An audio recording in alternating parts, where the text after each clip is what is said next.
In this presentation, we'll introduce 5 important properties of convolution, and we'll also talk about a simplification of the convolution integral for a certain special case.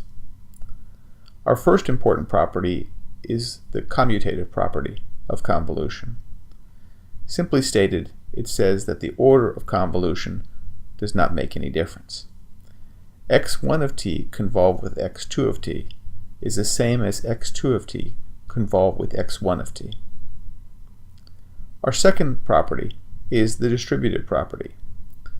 It says x1 of t convolved with the sum of x2 plus x3 is x1 convolved with x2 plus x1 convolved with x3.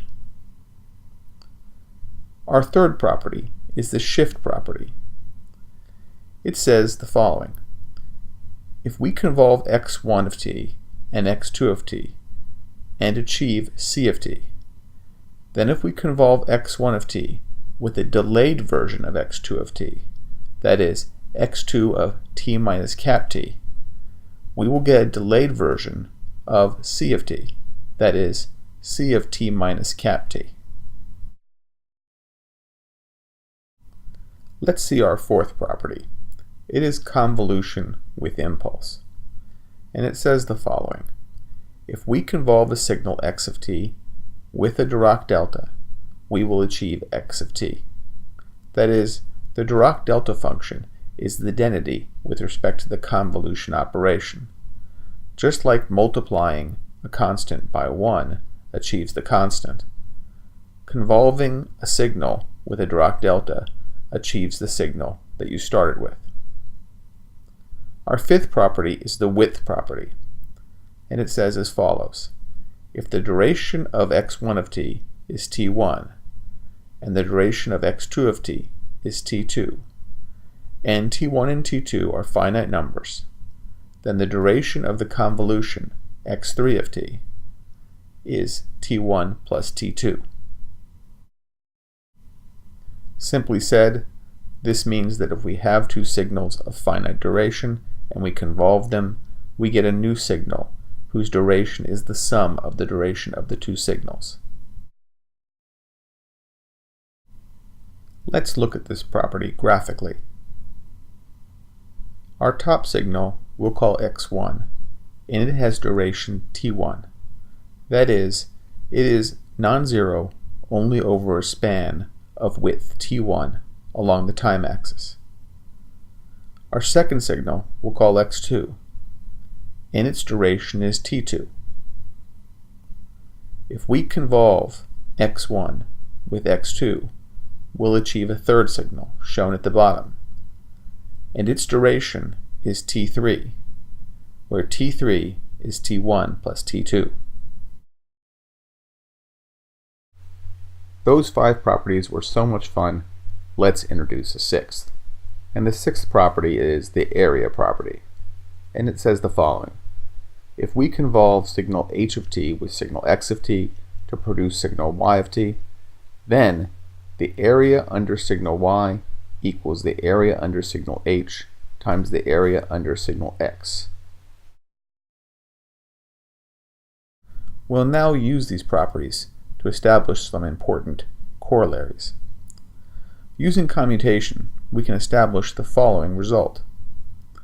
If a system with input x1 of t produces output y1 of t, and here I'm saying there's no initial conditions, so this is a zero state response, then if we put in the input x2 of t, which is the integral from minus infinity to t of x1 of tau d tau, the output in response to this input will be the integral of y1. That is, y2 of t will be the integral from minus infinity to t of y1 of tau d tau. This might be easier to understand through the use of an illustrative figure.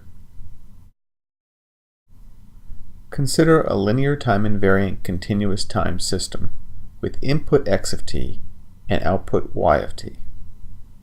Here we have a plot of x as a function of time. It looks like a pulse. And when that x is put into the system, it produces the output y, shown on the right. We're now going to make a new input, and this new input will be the integral of x with time. So, if x is a pulse signal, then the integral of x will look like a ramp until the pulse is over. And this is shown in the figure below the pulse. Now we're going to take this new input, the integral of x, and we'll put it into our linear time invariant continuous time system. And we'll achieve an output. The output is shown here in the figure below y.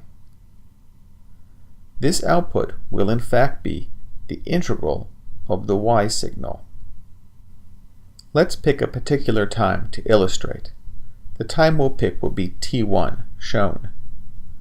The area underneath the x curve up till time t1 is shown in yellow, and this area is labeled a1. The height of the signal that is the integral of x at time t1 will be a1, as shown in the figure below.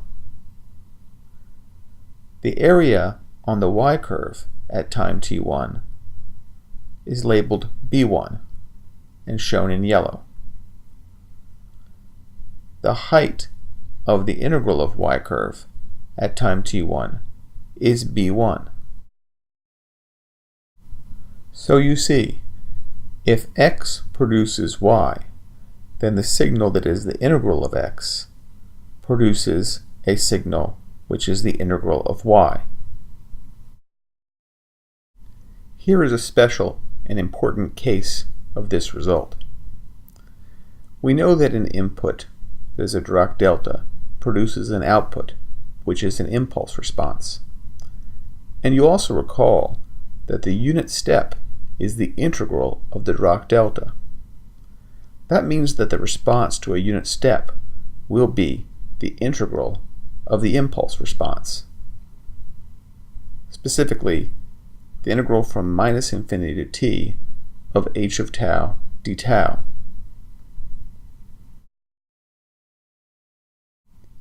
Now we'll examine some special cases where the convolution integral can be simplified. Our first step is to look at what happens when the system is causal. Now recall the zero state response.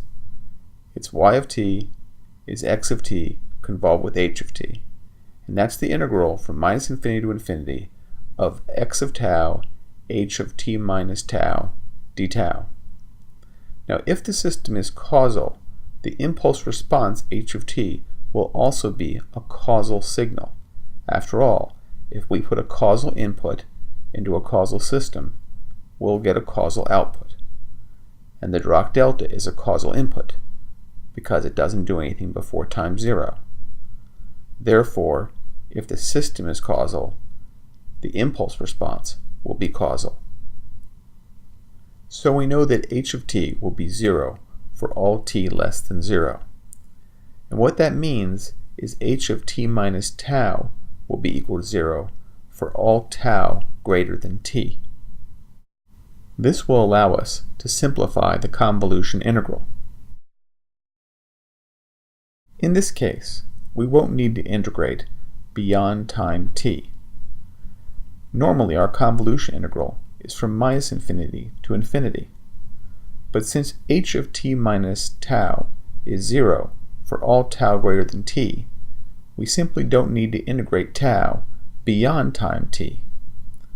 So our integral can be simplified to y of t is equal to the integral from minus infinity to t of x of tau h of t minus tau d tau. Now we can further simplify this integral if x of t is a causal signal. If x of t is causal, then x of t is equal to 0 for all t less than 0.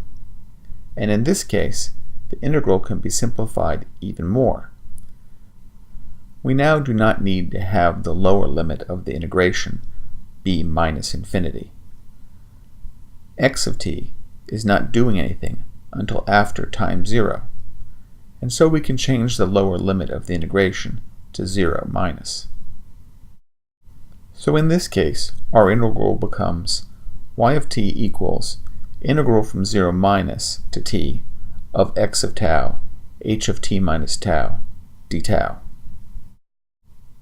You'll see this form quite a bit in this class, since we're often dealing with causal systems and causal inputs.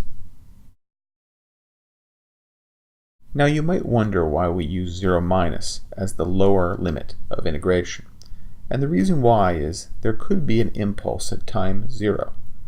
Such an impulse would be a causal signal, and so we need to be sure to include it in our integration when we do the convolution. One thing I should point out is the integration formula specifies what y of t is for t greater than or equal to 0, but doesn't specify what happens for t less than 0. But of course, in this special form, we're assuming a causal system with a causal input, and therefore the output must be causal, and so we know that y of t equals 0 for all t less than 0.